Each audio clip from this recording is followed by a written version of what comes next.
Hello, everyone. Sorry about that for the recent delay. There were some last minute things I needed to figure out on Twitch. Hello, everyone, and welcome to another RPG Reading Club. I am your host, Quasar Knight, and today we'll be covering The Test of High Sorcery, a choose-your-own adventure for Dungeons & Dragons 5th edition set in the Dragonlance setting. For those unfamiliar with Dragonlance, the Mages of High Sorcery are the governing body of arcane spellcasters in the setting and are split into 3 orders worshipping the different moon gods of magic. The White Robes of Solinari, the Red Robes of Lunitari, and the Black Robes of Nutari are the orders, and they are all split on various moral ideologies for how arcane spellcasters in this case, should best use their magic. To ensure that not just anybody has access to powerful spells, a test is administered to spellcasters who reach a certain threshold of power. Those who refuse the test are declared to be renegades as, well, just like anybody, the orders don't like to share power, and they definitely do not want rivals rising up around and so on. Failing the test often results in either death or being permanently stripped of the ability to use arcane magic, although succeeding inducts the mage into one of the 3 orders based on their moral choices during the test, and with those moral choices often come various benefits, privileges, increased accesses to resources, stuff like that. While the Test of High Sorcery is a well-known aspect of the Dragonlance setting, the way it's set up makes it less than ideal to use in actual play.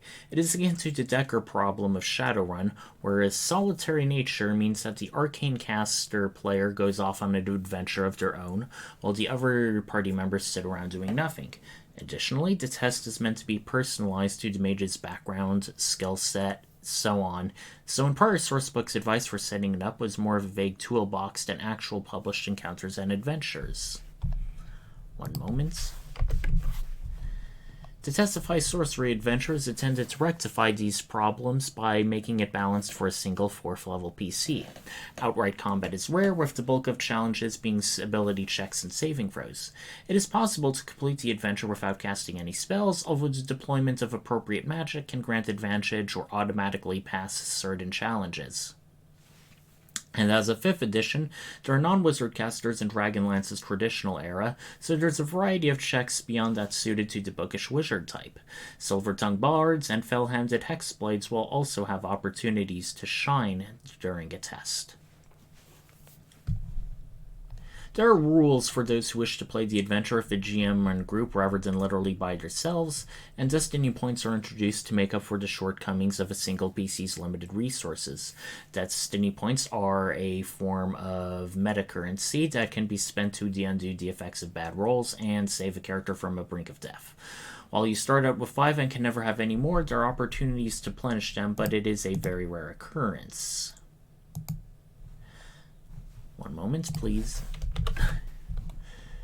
The adventure itself is structured differently than others. Much like a CYOA book, it is read in a non-linear fashion where the choices you make and checks you succeed or fail at point you in the direction of another labeled section.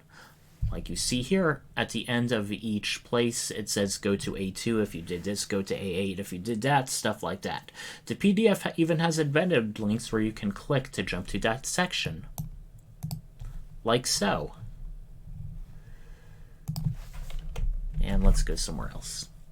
One thing I really like about this module is the introduction of traits. Traits determine elements about your character that have an effect on later sections, and maybe even after the adventure. For example, scrying on future locations like on this page can give you insight into solving a future challenge, and are conveniently bolded for easy reference, like this Scry the Amphi-Dragon here. Traits are a variety of things, from aspects you reveal about your character's personality or backstory, or things that happen to them during the course of play. This, along with the branching options, helps add replay value to the adventure, for even if you know what's ahead ahead of time in the adventure, there is still some risk involved due to the need to roll for checks to see what happens.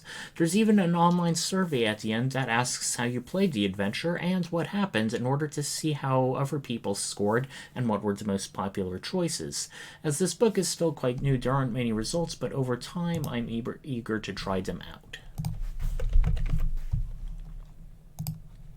Some other things I liked about this book is that the test isn't just an obligation. There are in-game benefits and incentives to taking it for your mage PC. Treasure in the form of valuables and magic items can be obtained during the adventure, although it still gives the DM the right to veto such treasure to take it away, given that the test isn't entirely real, although its consequences are. This may not be to everyone's liking, but there are more tangible benefits in the form of traits and your destiny point total at the end. Beyond just what robe order you're put into based on certain traits that correspond with moral actions and outlooks, if you manage to save destiny points until the end of the test, you will be given a free magic item of increasing rarity. And for those who have the maximum amount of points at the end, you basically scored the same as the famous Raceland Magier and are going to be a big hotshot in the mage community. You get a free magic item and a bonus feat, which is really nice. Of course, many mages have to pay a price, as the test often physically or magically changes people at the end, much like how Raceland got his hourglass eyes and golden skin. There are some traits which have carryover effects if you decide to continue playing with your character rather than this just being a one-shot, although only if you have mechanical effects, as the rest are roleplay fodder. Although combat is rare, there are still risks, and varying various roles can impose negative consequences, most notably damage, and sometimes, but rare, levels of exhaustion or lost spell slots, like down here under B6. There are opportunities where you can gain temporary hit points, and one of the pre-generated characters has a unique magic ring that can restore hit points a limited number of times per day, so there are things which can take the edge off. The challenges themselves are pretty diverse. For example, one possible scenario has you going through a mirror maze where your own reflection is your worst enemy. Like so.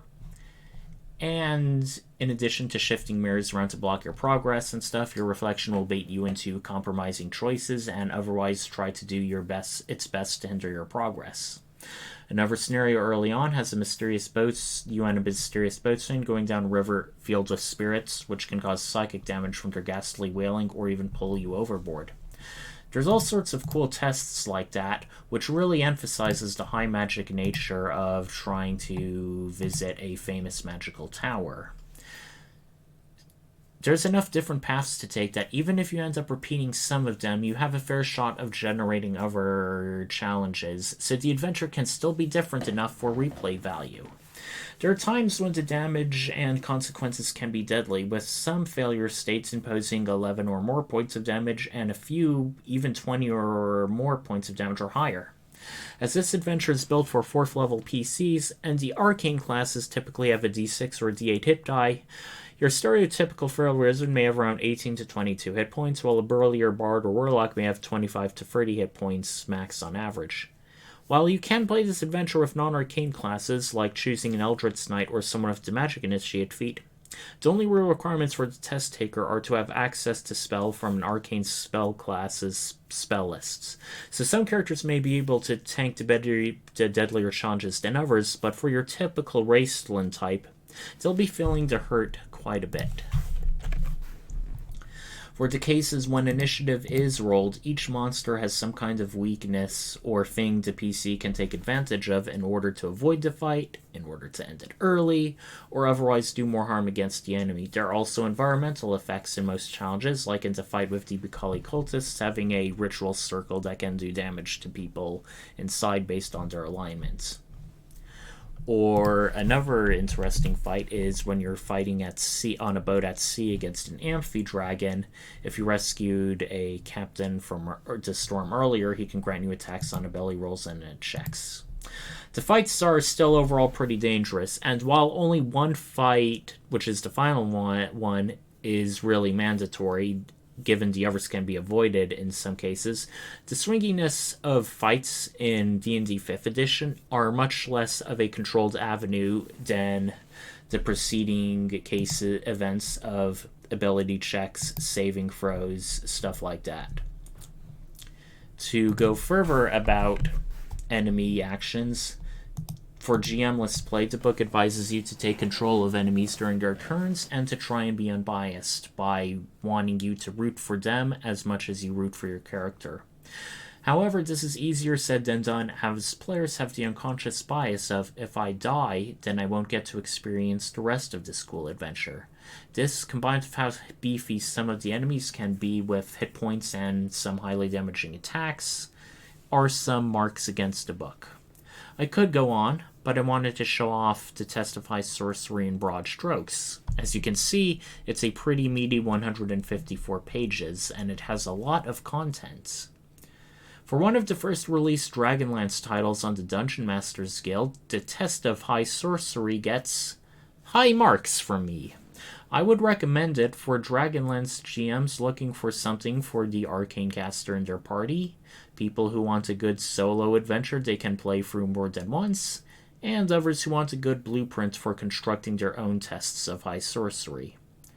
By Thursday I should go back into playing video games, but if there's enough demand from interesting parties, I may continue during book reviews. Heck, I may even run through this CYOA with a custom-created character, if there's interest in that. Otherwise, I hope all of you had some enjoyment watching. Quasar Night out.